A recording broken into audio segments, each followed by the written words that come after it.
사도행전 10장 9절로 16절 한 절씩 교독하겠습니다. 이튿날 그들이 길을 가다가 그 성에 가까이 갔을 그때에 베드로가 기도하려고 지붕에 올라가니 그 시각은 제6시더라.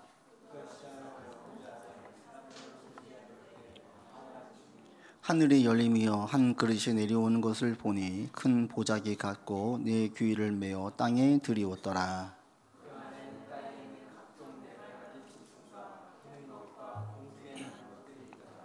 또 소리가 있으되 베드로야 일어나 잡아먹어라 하거늘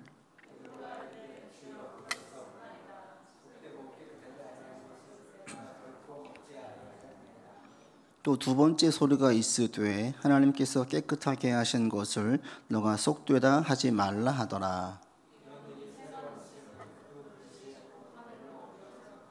아멘.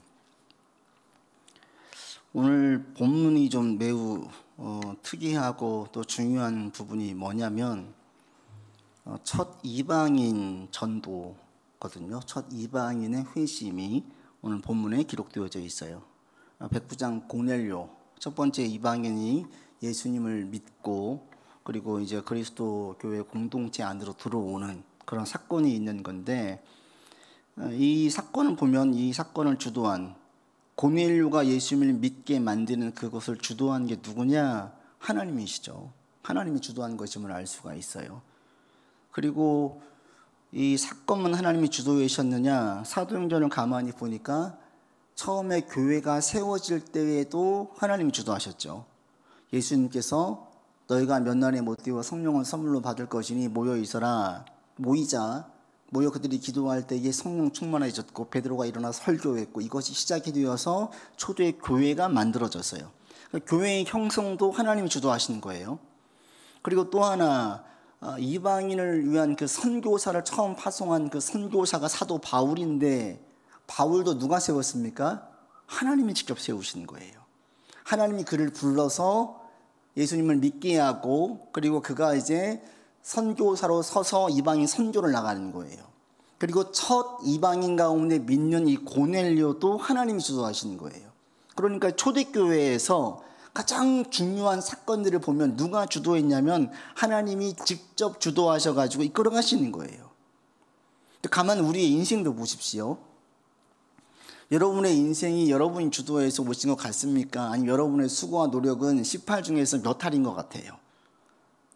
우리가 잘 모를 때에는 내가 다 주도한 것 같지요. 그러나 가만히 보면 우리 인생을 내가 결코 주도할 수 없어요. 이걸 제일 잘 알 수 있는 부분이 그 자녀 양육할 때죠. 부모들은 아이들에게 관심을 쏟고 열심히 내요. 그런데 아이가 크면 클수록 부모의 보호와 품을 벗어나는 경우들과 노출되어진 횟수가 훨씬 많지요. 아이가 크는 데에 세상에서 위험한 요소들이 얼마나 많습니까? 부모가 다 보호할 수 있습니까? 불가능해요. 아이를 키울 때 가만히 보면 이게 하나님의 은혜인 거예요. 자녀 농사를 부모 마음대로 돼요? 부모의 뜻대로 안 되는 게 자녀거든요. 그러니까 가만히 보면 그 많은 부분들은 나의 노력이 아니라 내 노력은 얼마 되지 않고 전적인 다른 힘들에 의한 거죠. 그런데 가만히 그 이면을 들여다보면 우리는 그런 고백이 나오지요. 하나님의 도우심과 하나님의 이끄심 가운데 우리가 왔구나. 고백을 할 수밖에 없는 거예요. 전 여러분에게 이런 깨달음들이 자꾸 있어지길 바랍니다. 전에는 내가 수고하고 내가 고생하고 내가 노력한 것 같지요. 그러나 조금만 우리의 시선을 넓혀보면 이 공동체만 해도 그래요. 이 대한민국이라는 이 나라에서 우리가 지금 태어나서 살고 있기 때문에 많은 혜택을 누리고 있는 것이지, 특별하게 우리가 더 뛰어난 능력을 가진 것도 아니고 더 우리가 무엇인가 우월한 것도 아닌데, 이 환경 가운데 있다 보니까 지금 누리고 있는 유익들이 우리가 얼마나 많이 있습니까? 그러니까 가만 보면 내 수고 다 내가 고생해서 하는 게 아니에요. 주변 많은 분들의 도움이 있는 거죠. 그리고 신앙 안에서 보면 더 깊이 들어가 보면 하나님의 도우심이 있는 거죠. 여러분 가운데 이런 깨달음들과 경험들이 많이 있어지길 바랍니다. 내 인생을 살면 살수록 내 수고는 처음에 18인 것 같은데 9할로 8할로 7할로 점점 줄어들고, 대신에 보이지 않는 하나님의 은밀한 도움의 손길은 처음에는 안 보였다가 조금씩 10%, 20%, 30% 점점 올라가서 나중에는 하나님이 다 도우셔가지고 된 것이지 내 수고와 힘은 별로 없습니다. 내가 나의 공로, 내 수고, 내가 자랑할 것은 한 개도 없습니다. 이런 고백에까지 이를 수 있는 저는 여러분이 되었으면 좋겠습니다. 이게 이제 신앙으로 들어가다 보면 이게 보여지는 거예요. 오늘 본문도 그래서 가만히 보면 이 중요한 사건을 누가 주도하셨냐면 하나님이 주도하시는 거예요. 하나님께서 우리 인생에서 중요한 것들을 다 주도하고 계심을 믿고 아시고 그런 가운데 나갈 수 있기를 바랍니다. 근데 하나님께서 오늘 고넬료를 왜 찾아오셨느냐, 그 이유를 설명하세요. 천사를 통하여서 설명하시는데, 여러분 4절 보십시오. 4절, 10장 4절 같이 읽겠습니다.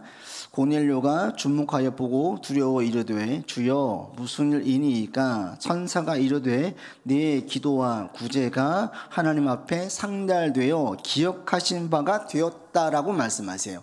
왜 찾아온지 아니? 네가 그동안 열심히 기도하고 열심히 구제해서 내가 너를 찾아왔다라고 하나님이 말씀하시는 거예요. 이 백부장 고넬료는 헬라인이고요, 백부장 군인이고요. 그런데 이 사람은 특이한 게 뭐냐면 유대교예요. 유대인이 아니었는데 야훼 하나님을 믿는 사람으로 개종한 거예요. 그리고 유대인들과 같은 종교 습관을 찾아서 기도하며 3절에 보시면 제 9시쯤, 이 9시라는 게 우리 시간으로 말하면 오후 3시인데 유대인들은 오전 9시, 12시, 오후 3시에 기도했어요. 그러니까 이 고넬료도 유대인들처럼 그들을 따라서 기도했던 거예요. 그때 주님께서, 하나님께서 찾아오셔가지고 네가 나를 믿고 있는 거 안다, 네가 예수 그리스도를 모르지 하면서 예수 그리스도를 소개해 주는 거예요. 하나님 직접 전도해가지고 주님 만나게 하시는 거예요. 그런데 그 어떤 걸 보고 그랬냐면 그의 기도와 구제의 모습을 보고. 그럼 기도 열심히 하고 구제 많이 하면 하나님 만나게 해주십니까? 아니에요. 이건 어떤 의미냐면 이 고넬료는 종교 생활을 한 것이 아니라 마음을 다해서 하나님을 전심으로 믿는 사람이었음을 알 수가 있어요. 그냥 종교로 갖는 분들이 있잖아요. 자기가 도움이 필요할 때만 신을 찾는 사람들. 그래서 도움을 받으면 그 다음에 신을 버려요. 버리진 않지만 그냥 됐습니다, 선을 그어요. 자기가 어떤 다른 신을 믿든지 간에 힘들 때는 신을 찾잖아요. 도움을 구해요. 근데 그 문제가 해결됐어요. 그럼 더 이상 신을 안 찾아요. 그리고 신이 자기 인생에 개입하기를 싫어해요. 그냥 내 인생은 나의 것이에요. 내가 알아서 할 테니까 도움 필요할 때만 SOS 치면 그때만 도와주세요. 이런 사람들은 종교 생활을 하는 거예요. 그런데 마음을 다해 믿는 사람들은 자기의 삶에 그 신앙, 그 신이 영향을 미쳐요. 지금 이 고넬료가 그런 사람이었어요. 하나님을 그냥 아는 게 아니라 자기 삶에 많은 영향을 미친 사람. 그래서 이것 중에 한 가지가 뭐냐면 구제예요. 하나님께서 왜 이 구제를 크게 보셨느냐? 이가 하나님의 이름으로 하나님께서 기뻐하시고 옳게 보시니까 구제를 행해서 그 구제를 크게 보시는 거예요. 그냥 우리 주변에 구제를 막 했다고 해서 하나님께서 크게 보시지 않습니다. 그 구제를 하면서 자기를 높이는 사람이 있어요. 자기가 높아진 사람이 있어요. 그런데 고넬료는 어떤 목적으로 구제했느냐? 신앙의 목적. 하나님께서 기뻐하시기 때문에 구제를 한 거예요. 주님께서 말씀하시지 않습니까? 예수 이름으로 지극히 작은 자 하나 소자에게 냉수 한 국 준 자에게 상이 있다고 했어요. 왜 그래요? 예수님의 이름으로 그 사람에게 구제하니까 그래요. 여러분, 말씀을 좀 더 깊이 들어가기 전에 이 사실 한 가지를 우리가 알고 가면 좋겠어요. 여러분이 누군가를 구제하는 거, 선을 행하는 것은 하나님의 상이 있습니다. 그리고 매우 큰 상입니다. 여러분, 이것들을 절대 좀 가볍게 여기지 않았으면 좋겠어요. 그냥 옵션이 아니라 여러분 가운데에 누군가를 도울 수 있는 기회가 오면 이것은 내가 상 받을 수 있는 좋은 기회다로 인식하시길 바랍니다. 교회에서 봉사하고 사역하는 것 못지않게 큰 사역이 뭐냐면 여러분 삶에서 선을 행하는 것, 구제하는 거예요. 구제가 뭡니까? 내게 갚을 수 없는 사람에게 도움을 주는 거예요. 이게 구제예요. 근데 이것을 하나님이 크게 보세요. 대신에 나의 의와 나의 공로와 내가 이만큼 능력이 있으니까 이런 자기 자랑이 아니라 예수 그리스도 이름으로 하나님께서 기뻐하시니까, 저 사람도 하나님의 형상을 입은 사람이니까, 그래서 내가 저 사람 도와주면 하나님께서는 이것을 주목하시고 크게 보신다는 거예요. 여러분, 세상에서 하나님의 상 받기를 원하십니까? 하나님의 주목을 받고 특별한 사랑을, 편애를 받기를 원하십니까? 그럼 우리가 뭘 해야 되냐면 여러분 삶에서 구제를 행하세요. 나에게 갚을 수 없는 사람에게 베푸세요. 저 사람에게 하면 내게 돌아올 게 없어. 저 사람은 나한테 뭔가 보답할 수 없는 형편에 있어. 그런 사람을 내가 도와줄 때 하나님 이것을 크게 보신다라는 거예요. 여러분, 이게 매우 큰 상이 있음을 아시고 할 수 있으면 여러분 주변에 그런 사람이 있으면 도우세요. 저 사람이 도울 때 저 사람이 나한테 무엇인가 해줄까? 이것은 선행이 아니에요. 이건 상 없어요. 하나님께서 말씀하시는 상은 예수님의 이름으로 내 자랑이나 내 것 한 개도 없고 철저하게 하나님께서 원하시니까 하나님의 이름으로 그냥 아무 조건 없이 도와주는 거예요. 근데 이게 매우 큰 일입니다. 여러분 삶에서 혹시 이런 기회가 오면 하나님께서 지금 내게 복 주시려고 기회를 주셨구나로 인식을 하시고 내가 힘에 지나도록 때론 누군가를 도울 수 있는 여러분들 되기를 바랍니다. 아멘. 그래서 이 고넬료가 지금 구제했다는 게 뭐냐면 단순히 자기가 그냥 박애주의자가 되어서 누군가를 도와준 게 아니에요. 하나님의 이름으로 한 거예요. 하나님께서 이걸 크게 본 거예요. 지금 고넬료는 마음을 다해서 전심으로 진실로 하나님을 따른 사람이었어요.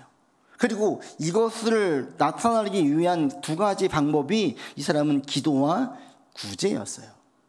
여러분 신앙생활 잘하는 게 뭔지 아십니까?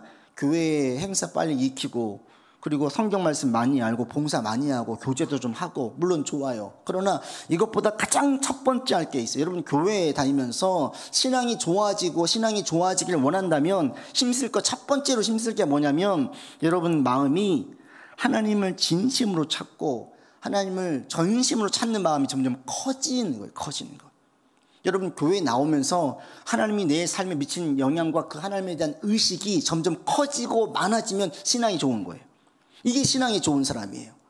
예수님을 믿고 나아갈 때 진심으로 찾는 마음이 더 커지는 거, 이게 신앙이 좋은 거예요. 교회를 나와서 막 봉사도 하고 뭐 했는데 점점 하나님을 향할 마음이 줄어들고 있어. 이건 긴장해야 돼요. 위기예요.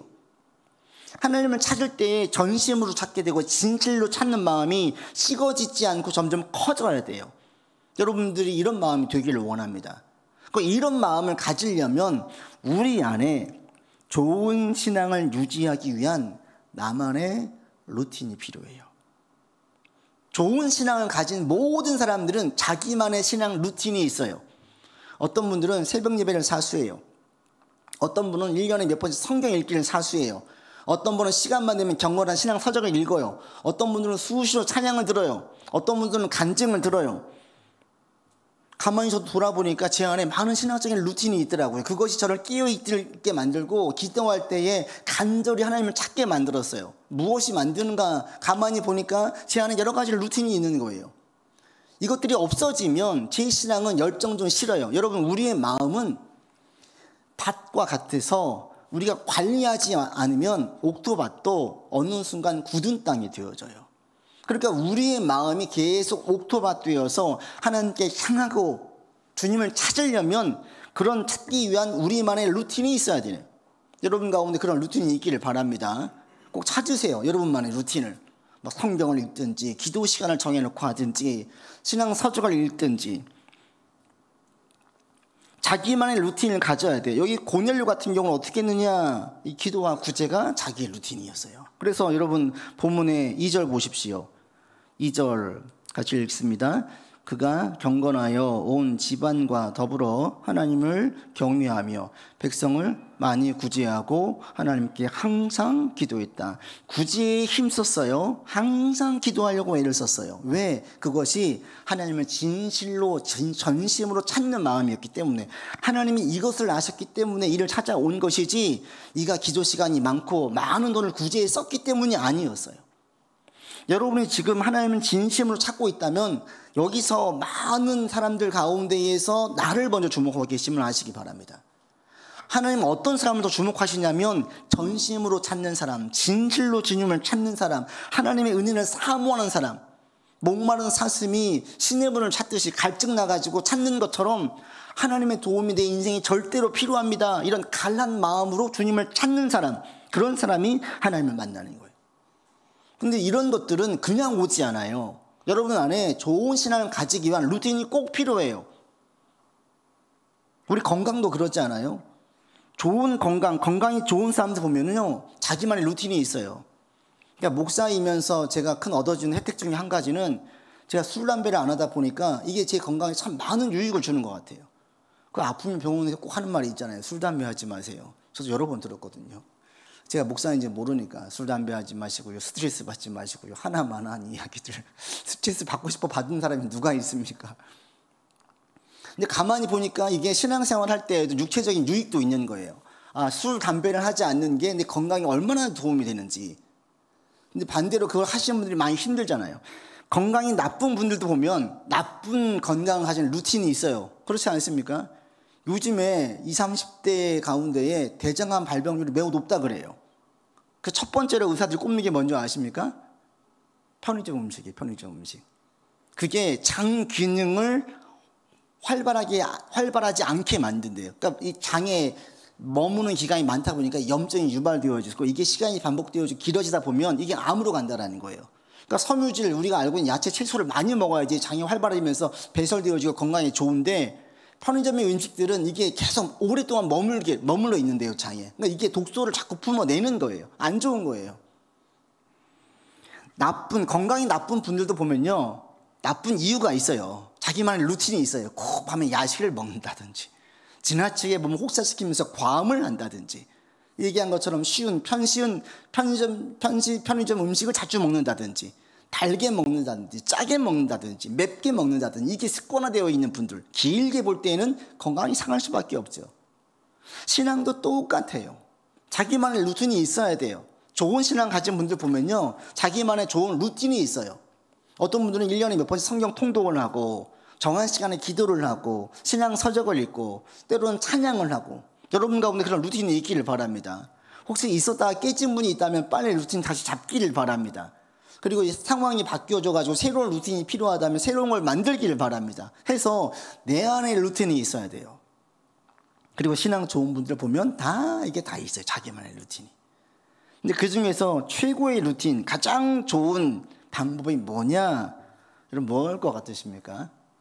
이 오늘 10장의 고넬료와 베드로를 보면 공통점이 하나 있어요.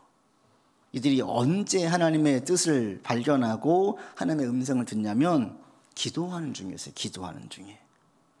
고넬료는 3절의 9시쯤에 이게 기도 시간이라고 그랬죠. 베드로도 보십시오. 베드로가 여러분 9절에 보시면 같이 읽겠습니다.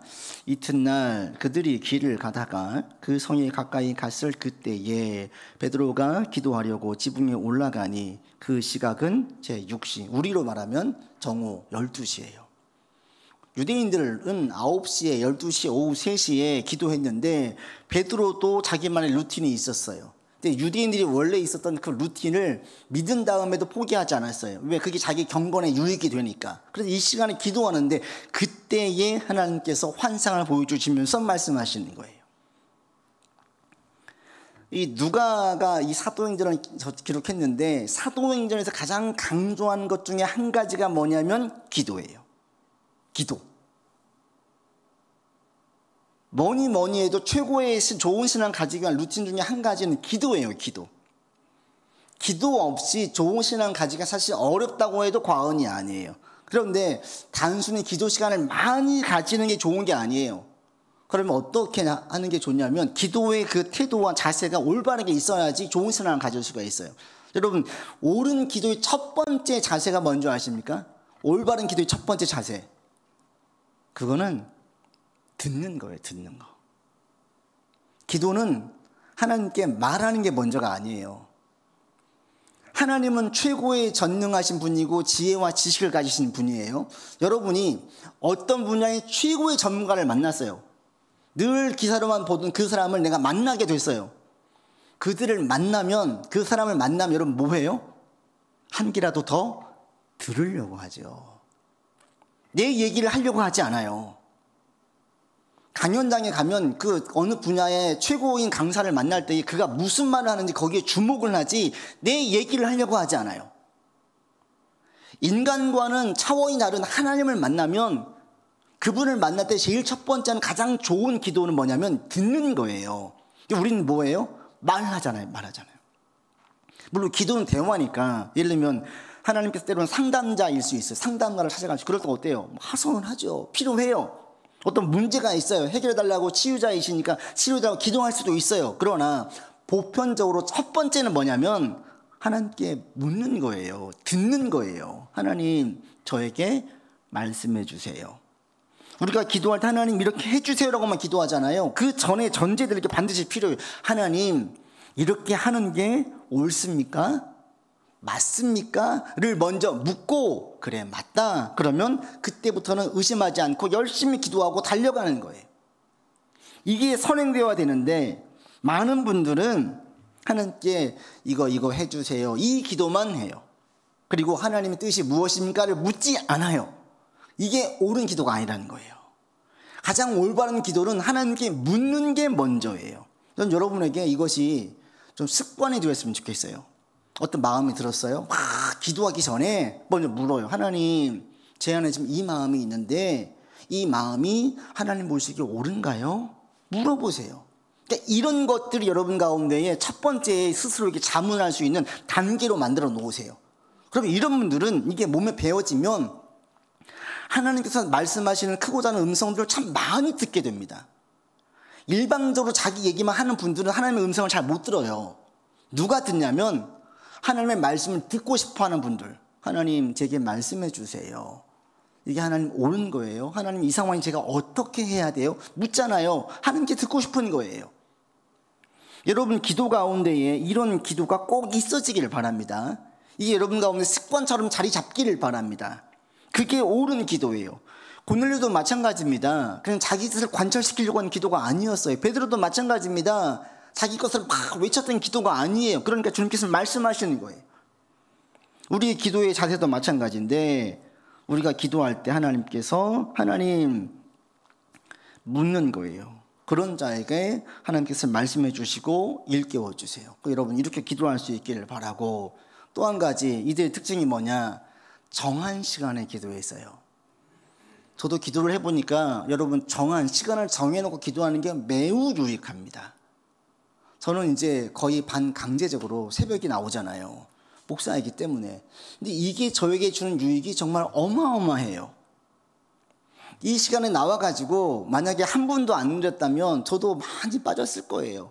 이전에 신도림에 7년 있을 때에 거기에서는 새벽 예배를 혼자 드리다 말다 그랬어요. 뭐 늦게 잠을 자거나 너무 피곤하거나 그러면 아무도 안 나오니까 안 가요. 이따 기도하지 뭐. 근데 그게 이따 기도가 되느냐? 잘 안 돼요. 목사도 그러는데 여러분 더 되겠습니까? 안 되죠. 처음에 여기서 교회 새벽 예배를 드릴 때에 제가 긴장과 불안과 초조함이 같이 공존했어요. 혹시 한 분도 안 나오면 어떻게 하지? 그러면 또 기도하다가 나다가 또 저기 예전처럼 새벽 예배를 들쑥날쑥하는 그런 사람, 그렇게는 하고 싶지 않은데 내가 깨어있기 위해서라도 새벽 예배를 드리고 싶은데 안 나오면 어떻게 하지? 한 분이 또 오신 거예요. 그분과 거의 한 1년을 드렸어요. 그 다음에 한 분, 두 분 오셔서 고정적인 멤버가 생겨지면서 새벽 예배를 꾸준하게 드릴 수 있게 됐어요. 얼마나 감사한지. 드리면서 정말 얻어진 유익은 제가 가장 큰 유익을 얻죠. 말씀 준비해야 되죠. 매일 기도해야 되죠. 그 새벽에 깨어 있어야 되죠. 날밤을 새든지 뭐 늦게 자든지 피곤하든지 무조건 나와야 되죠. 그냥 이게 되어져 있죠. 그게 제 신앙엔 너무 플러스가 되는 거예요. 목사도요, 기도하지 않고 말씀 가까이 하지 않으면 여러분과 똑같이 일반 믿지 않는 사람이나 썬데이 크리스찬과 다를 게 없어요. 영성이 떨어질 수밖에 없습니다. 성령 충만은 신앙이 좋아지는 것은 그냥 되는 게 아니에요. 목사라는 타이틀이 그걸 유지해주지 않습니다. 성경 지식이 유지해주지 않습니다. 우리가 읽었던 많은 성경 지식과 신앙 서적들이 신앙을 좋게 만들어주지 않습니다. 지금이에요, 지금. 신앙은 항상 ING예요. 과거에 엄청난 일이 있어서 간증을 했었어도 지금 내가 주님을 찾지 않으면 그 마음은 식어지는 거예요. 그러니까 우리의 신앙이 늘 깨어 있어야 되는데 그러기 위해선 자기만의 루틴이 있어야 되고, 제일 좋은 루틴이 뭐냐? 시간을 정해놓고 그 시간 기도하는 거예요. 여러분 스스로 보세요. 스스로 물어보세요. 여러분 시간 정해놓고 기도하시는 분들 속으로 그냥 답해보세요.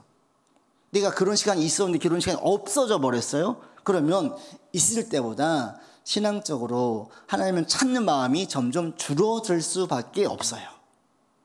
그러니까 이런 것들은 할 수 있는 한 빨리 회복하셔야 돼요. 만약에 생활이 바뀌어져 가지고 어떤 그 고정적인 그 시간이 안 되면 다른 시간을 확보하려고 애를 쓰셔야 돼요. 그래서 그 시간만큼은, 우리 교회도 가끔 보면 직장 끝나고 오셔서 기도하시는 분들, 또 이런 시간에 와서 기도하시는 분들 자기만의 시간이 있으시더라고요. 아주 좋은 거예요. 꼭 새벽에 나와야 되느냐, 꼭 저녁에 해야 되느냐. 아니, 그렇지는 않아요. 그러나 자기만의 정한 시간에 하나님께 묻고 나오는 시간을 확보하는 사람들이 하나님의 뜻을 더 묻게 되어지고 하나님의 음성을 더 많이 듣게 되어지지, 기도하지 않고 주 예배 한번 드리고 하나님 존재를 잊어버린 사람들이 하나님의 음성을 듣겠습니까? 힘들어요. 그리고 간절히 찾는 자가 주님의 사랑을 더 많이 받아야지 이게 공정한 거 아닙니까? 그래서 하나님은 편애하십니다. 모든 사람을 사랑하시되 특별히 더 사랑하시고 아끼는 분들이 있어요. 누구겠어요? 하나님을 전심으로 찾는 사람들. 그리고 그 중에 한 가지 제일 좋은 방법이 기도예요. 주님께서 베드로에게 말씀하시죠. 그리고 이제 무엇을 말씀하십니까? 베드로가 환상 중에 봐요. 12시에 배도 고프고 그럴 때 황홀한 중에 환상을 보는데 보자기가 내려오죠. 근데 그걸 보니까 베드로가 깜짝 놀랐죠. 왜? 거기는 부정한 음식들, 먹을 수 없는 음식들, 한 번도 먹지 않았던 음식들이 질비한 거예요. 근데 거기에서 소리가 들리는 거죠. 13절입니다. 같이 읽겠습니다. 13절로 15절까지 같이 읽어보죠. 또 소리가 있으되 베드로야 일어나 잡아 먹어라 하거늘 베드로가 이르되 주여 그럴 수 없나이다. 속되고 깨끗하지 아니한 것을 내가 결코 먹지 아니하나이다 한데, 또 두 번째 소리가 있으되 하나님께서 깨끗하게 하신 것을 네가 속되다 하지 말라 하더라. 그래서 이 사건이 있은 이후로 이제 우리 그리스도인들에게 음식이라는 것이 우리를 정하게 부정하게 하지 못한다. 사도 바울은 심지어 우상 숭배한 것도 시장에 나와 있거든. 그냥 먹어라. 왜? 음식은 배설물로 나가는 거지 우리의 영이 전혀 영향을 미치지 못한다. 혹여 여러분 가운데에도 음식이 제사 음식이나 불교 음식이나 먹은 것이 내 신앙이 나쁘게 될까 이런 생각을 가지고 있다면 전혀 걱정하지 마세요. 음식은 우리의 영에 아무 영향을 미치지 못합니다. 그런데 본문은 음식 얘기가 아니에요. 하나님께서 깨끗하게 하신 것을 왜 네가 더럽다고 얘기하느냐? 이건 무엇을 얘기하고 있습니까? 이게 가만히 보면 하나님의 시선으로 바라보란 얘기예요. 하나님의 시선으로. 하나님의 시선과 사람의 시선이 다른 걸 이야기하는 거예요. 유대인들에게는 어떤 시선이 있었냐면 이방인들은 절대 믿을 수 없는 사람, 상종할 수 없는 사람, 그렇게 딱 그들 가운데 가지고 있었어요. 하나님의 그 시선, 그 틀을, 그 마음을 깨버리는 거죠.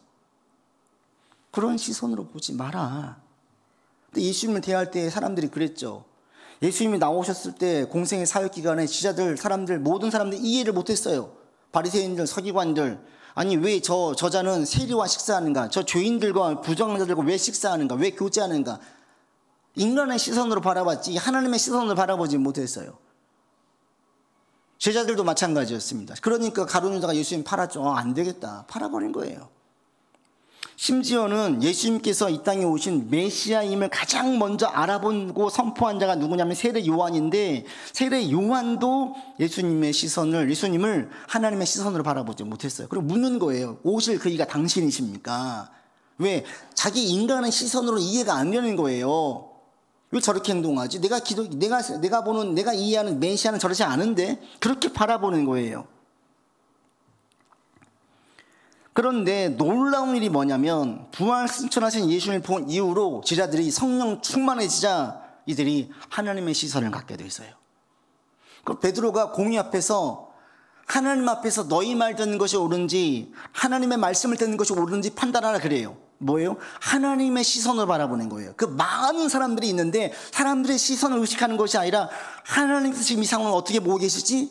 하나님의 마음으로, 하나님의 시선으로 보는 거예요. 성령 충만해져 이렇게 된 거예요. 그러니까 하나님께서 다윗 왕에게 내 마음에 합한 자다라고 얘기하잖아요. 이게 엄청난 극찬이죠. 다윗의 마음이 하나님의 마음과 같아요. 하나님의 시선을 가진 거예요. 우리는 다윗을 왕으로만 생각하는데 다윗은 유대인들에게는요 뛰어난 선지자 중에 한 명이었어요. 왕이자 선지자였어요. 그러니까 시편에 다윗이 쓴 시들을 보면 하나님의 계획을 말하는 내용을 볼 수 있어요. 다윗이 왜 이 뛰어난 선지자입니까? 하나님의 마음과 같은 마음을 가진 자였기 때문에 그렇습니다. 여러분이 지금 살면서 하나님의 마음을 느껴지면 지금 여러분이 성령 충만한 상태예요. 전에는 한 번도 눈에 안 들어오던 사람이 갑자기 눈에 들어와. 그러면서 저 사람에 대한 긍휼의 마음과 또 저 사람이 나처럼 예수 믿었으면 좋겠다는 마음, 막 이런 마음이 들면 아, 지금 내가 은혜 안에 있구나, 이렇게 보시면 돼요. 어떤 나이 드신 분, 60대 분이 교회에서 한 성경 공부를 통해서 은혜를 크게 받은 거예요. 집이 이렇게 오르막길이 있는데 관절염도 있어가지고 오르막에 올라가는데 무릎이 너무 아픈 거예요. 아이고 아파 하고 올라가는데 불현듯 드는 생각이, 예수님께서 십자가 지실 때 가시면류 안수건 채찍에 맞을 때 얼마나 아프셨을까. 갑자기 그런 생각이 들더래요. 자기 몸의 아픔을 보면서 한 번도 예수님의 아픔을 헤아려 본 적이 없었는데 내가 지금 아픈 상태에 있는 이 고통을 보면서 그래, 예수님은 더 하셨지 라는 생각이 들더래요. 이게 뭐냐, 성령 충만한 사인이에요. 여러분 스스로 보시면 돼요. 주일 이후로 한 번도 예수님의 생각도 안 나고 말씀도 기억도 안 나고 그냥 세상적인 그 가치와 이야기들로 가득 차 있는 인생이라면 성령 충만하겠습니까? 아니죠. 그런 분들이 만약에 무엇인가 신앙은 이야기를 말한다면 거기 하나님의 역사가 나타나겠습니까? 아니지요. 우리 교회도 마찬가지. 어떤 분들이 왕성하게 활동할 때 하나님의 역사가 있습니까? 성령 충만한 분들이 있을 때. 세상적인 사회적인 신분이 중요한 게 아니라 우리가 다 하나님 마음으로 하는 거예요. 사역하는 분들이, 봉사하는 분들이 하나님의 마음으로 감당할 때 거기에 역사가 있는 거예요. 여러분들 모두가 다 이렇게 성장할 수 있고 이렇게 끼어있기를 바랍니다. 그래서 우리가 성령 충만이 너무너무 중요한 거예요. 그 예수님 믿게 되고 성령 충만해지면 하나님의 시선을 가지게 돼요. 하나님의 마음을 가지게 돼요.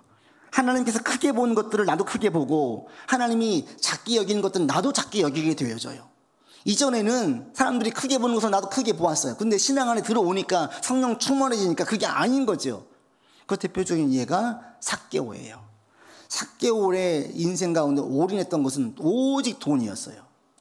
그러니까 세리장이 되죠. 사람들이 평판 한 개도 안 준 게 니들이 욕을 하든 만든 신경 안 써. 삭개오는 오직 돈만 벌면 되는 거예요. 돈이 첫 번째였어요. 예수님 만난 다음에 그 돈을 내려놓아요. 굳이 안 돼 쓰겠습니다. 누군가에 내가 억울하게 했으면 보상하겠습니다. 돈 얘기를 내요. 그랬더니 주님께서 말씀하십니다. 이 집에 구원이 이르렀다. 왜 그렇습니까? 돈을 내고 놓아서요? 아니에요. 삭개오에게 돈은 자기 인생이 제일 중요한 거였어요. 이 중요한 이 순위를 돈에서 하나님 말씀으로 두는 거예요. 돈의 순위가 내려오는 거예요.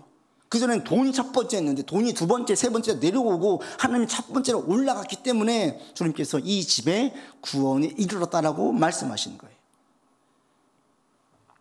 예수님을 믿게 되어지고 성령 충만해지면 이전에 크게 여겼던 가치들이 상대적이 됩니다. 작아집니다. 그리고 정말 중요한 가치가 첫 번째로 올라갑니다. 여러분에게 이런 변화들이 있기를 바랍니다. 여러분 안에 점점 믿으면 믿을수록 하나님께서 말씀하신 가치가 내게도 크게 와닿기를 바라요. 하나님이 작게 여기시는 것들은 우리도 작게 여겨야 돼요. 근데 우리는 세상 사람들이 크게 여기는 것들을 크게 여기지 하나님이 크게 여기시는 것들을 크게 여기려고 하지 않아요. 왜? 사람들이 전부 다 벌벌 떠고 거기에 환호하니까.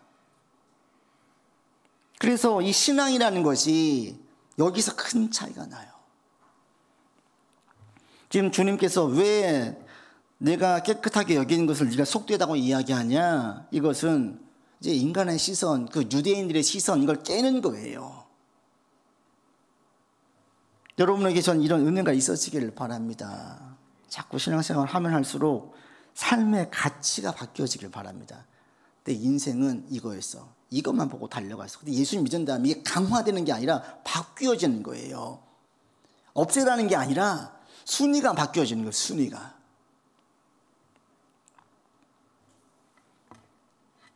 그래서 주님께서 이렇게 말씀하시고 이 소리를 듣고 이제 뒤에 베드로가 깨닫게 되어지죠. 그리고 또 한 가지 여기에서 통해서 알 수 있는 게 복음이라는 것은 유대인들에게만 제한되는 것이 아니라 이방인에게도 전해지는 것이구나. 이 사실을 이 가운데 분명하게 보여져요. 유대인들에게 이방인은요, 상종할 수 없는 부정한 자들이었어요. 우리에게 이방인은 누굴까요? 우리를 힘들게 하는 사람들, 내게 큰 상처를 준 사람들, 내가 미워하는 사람들, 도저히 용서할 수 없는 사람들, 생각만 해도 화가 나고 머리가 카락이 치밀 쓰고 닭살이 올라오는 사람, 저 사람은 인간 살을 쓸 악마야, 이런 말이 절로 나오는 사람들, 그 사람도 예수님 믿으면 하나님의 자녀가 되는 거예요. 근데 우리는 그래, 하나님 저 사람과 내 천국에 같이 못 가겠습니다. 천국에 가도 안 만나는 곳에 있고 싶습니다. 우리가 용서가 안 되는 거예요. 그런데 성경에서 말씀하시는 게 뭐냐면, 이방인들도 복음에 너 들어와라. 그러니까 이제 이걸 깨닫고 베드로가 고넬료 집에 가요. 전도해요. 그 다음에 어떤 일인 줄 아십니까? 예루살렘 지도자들이, 예루살렘 교회 지도자들이 베드로를 불러요. 너 왜 갔냐 그래요. 왜 갔냐. 베드로가 간증하는 거예요. 그들이 볼 때에도 이해가 안 되는 거예요. 이 복음의 능력은 그래서 때로는 우리의 틀을 깹니다. 그래서 여러분들 가운데에도 여러분 사고의 틀이 깨지는 경험들이 있었으면 좋겠어요. 이건 절대야. 복음 위에 절대로 없습니다. 복음의 가치로 볼 때 이 절대 타협할 수 없는 복음의 가치가 있지만 나머지는 다 상대예요. 내가 살아온 세상에서 이게 첫 번째인지 모르겠지만 신앙에서는 첫 번째가 아닐 수가 없어요. 그러니까 이런 부분에서 대단히 유연한 사고를 가질 수가 있습니다. 여러분 그렇게 되었으면 좋겠어요.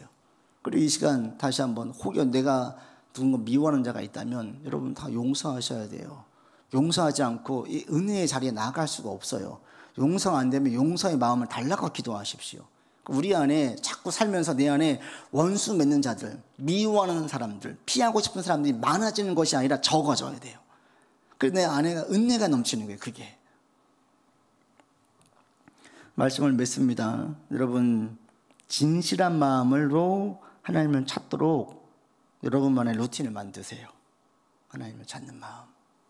그래서 예배를 드릴 때마다 하나님을 더 사랑하고 사모하는 마음이 커져가도록. 근데 그 중에 가장 좋은 건 제가 기도라고 말씀드렸어요. 기도만큼 좋은 루틴이 없어요. 할 수 있으면 꼭 기도 시간을 정하세요.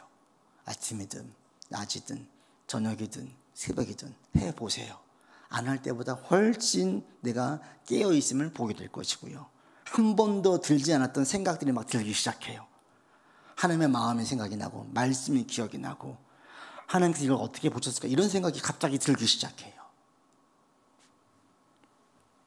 성령 충만한 사람으로 서서 하나님의 시선으로 사람을 바라보시고 상황을 바라보시고 자신을 바라보시는 여러분들 되기를 바랍니다. 그래서 성령 충만한 우리가 다 됐을 때에 여러분이 함께 연합되어질 때에 교회의 사역들은 엄청나게 하나님의 역사를 보게 될 것입니다. 바로 그런 자를 통해서 일어나게 되어져요. 그래서 여러분이 반드시 성령 충만하셔야 돼요. 그래야 교회도 성령 충만할 수가 있어요.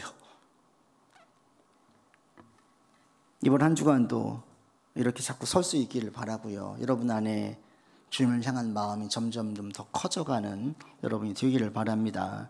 기도합시다. 아버지 하나님, 우리 안에 주님을 향한 마음이 커지기를 원합니다. 그러기 위해서 우리가 기도하든 구제하든 성경을 읽든 신앙서적을 보든 찬양을 하든 다양한 방법으로 우리 안에 루틴을 가지기를 원합니다. 특별히 기도에 힘쓰는 모든 자 되게 하여 주시어서 우리의 직분이 또 우리의 신앙의 습관이 또 우리가 알고 있는 성경 지식으로 우리의 신앙 상태가 바로 그렇다는 착각에 빠지지 않게 하여 주시옵소서. 깨어있게 해주시고 아버지의 마음, 아버지의 시선으로 나를 바라보고 다른 사람을 바라보고 상황을 바라볼 수 있는 자가 되게 하여 주시옵소서. 우리 구주 예수 그리스도 이름으로 기도드립니다. 아멘.